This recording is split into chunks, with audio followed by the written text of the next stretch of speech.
The home entertainment landscape is on the verge of a tectonic shift, and if you've been waiting for the perfect moment to upgrade your living room experience, that moment is finally approaching. For years, the Apple TV 4K has been the undisputed gold standard for streaming, balancing raw performance with an ecosystem so seamless it feels like magic. But as we step further into 2026, the leaks coming out of Cupertino suggest that Apple isn't just updating the internals. They're completely reimagining what a streaming device can be. From the integration of the ultra-powerful A17 Pro chip to rumors of a dedicated Pro tier that could bridge the gap between a media player and a high-end console, the conversation surrounding the next Apple TV 4K is heating up. Welcome back to my channel Tech Rivet for exclusive insights into the future of tech. Subscribe my channel, hit the bell icon for more tech updates. Today, we are pulling back the curtain on everything we know so far, dissecting the leaked hardware, the potential pricing chaos, and the radical AI-powered software changes that are going to define your viewing habits for the next half-decade. We need to start with the elephant in the room, the processor. The current third-generation Apple TV 4K, powered by the A15 Bionic, is still a powerhouse, but it has started to show its age when it comes to the heavy lifting required for modern on-device AI. The latest reports from supply chain analysts indicate that Apple is ready to make a massive jump by equipping the 2026 model with the A17 Pro chip. This isn't just an incremental bump. It is a move toward console-quality gaming and complex, real-time AI processing that hasn't been possible on a streaming box before. Imagine running heavy-duty large language models locally on your TV, allowing for a version of Siri that actually understands context, follows complex commands, and manages your smart home without constant trips to the cloud. The ripple effect of this processor upgrade, however, is where the story gets controversial. Reliable leaks suggest that this performance boost is driving a significant rise in base costs. For years, Apple has kept a competitive entry point for the Apple TV 4K, but the 3nm architecture of the A17 Pro is expensive to produce. We are looking at a potential move away from the $129 price tag that many of you have grown accustomed to. Analysts are now pointing toward a base model starting at $149 or even higher, with a Pro or Ultra tier rumored to reach the $249 mark. This premium tier is supposedly designed to compete directly with high-end PC gaming hardware, potentially incorporating a built-in FaceTime camera and advanced N1 networking chips specifically designed for low-latency gaming and ultra-fast HomeKit communication. Now, let's talk storage because this is where the hidden costs of the 2026 upgrade start to reveal themselves.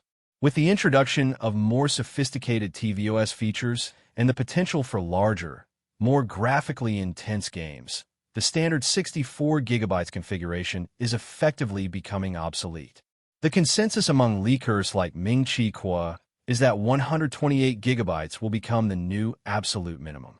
If you've been holding onto your older A15 models, this shift signals that now might be the best time to consider your trade-in options before the market becomes saturated with outgoing hardware. Apple is clearly pushing users toward a higher spec experience. And if you want to take advantage of the new, faster local processing, you're going to need the overhead that only higher storage capacities can provide. Connectivity is another battleground for this new hardware. The rumors surrounding the N1 networking chip are particularly fascinating. By moving away from off-the-shelf Broadcom components to a custom-designed Apple solution, the new Apple TV 4K is expected to prioritize stable, ultra-fast connections. For users who rely on their Apple TV as a HomeKit hub, this is huge. We are talking about near-instantaneous response times for your smart lighting, security cameras, and automated locks. It's a move that cements the Apple TV 4K not just as a player for your movies, but as the central nervous system of your smart home. What about the Siri remote? It's arguably the most iconic remote in the business, but leaks suggest a significant redesign is on the horizon. We are hearing reports of ultra-wideband tracking integration, which would make losing your remote a thing of the past, similar to how you track an AirTag. Some rumors go even further, suggesting a slight shift in the ergonomics to better accommodate the Pro features like gaming and motion-sensitive controls. If Apple follows through with this, it's going to raise the replacement cost of these remotes, further signaling that this generation is all about premium quality over budget accessibility. Then there is the design itself. While many of you have been hoping for a radical form factor change, the current leaks suggest Apple is staying the course with its compact, sleek aesthetic. However, don't let the familiar size fool you. There is talk of a controversial design shift, an external power brick. This is a massive departure from the internal power supplies of the past, likely necessary to manage the thermal output of the A17 Pro chip. It's a trade-off that enthusiasts will likely accept for better performance, but it certainly changes how you manage your cable clutter behind the entertainment center. The software side of this equation is equally ambitious. With tvOS 26, Apple is leaning heavily into liquid glass, interfaces, and advanced spatial audio experiences. We've seen how they've refined the dialogue enhancement and the seamless transition of sound between AirPods and HomePods. But the next step is clearly total integration. Imagine a system where your TV not only displays your content, but intelligently manages your room's ambience through HomeKit, automatically adjusting light temperatures and audio profiles based on what is playing. It is a level of immersion that competitors like Roku or Amazon simply haven't achieved yet.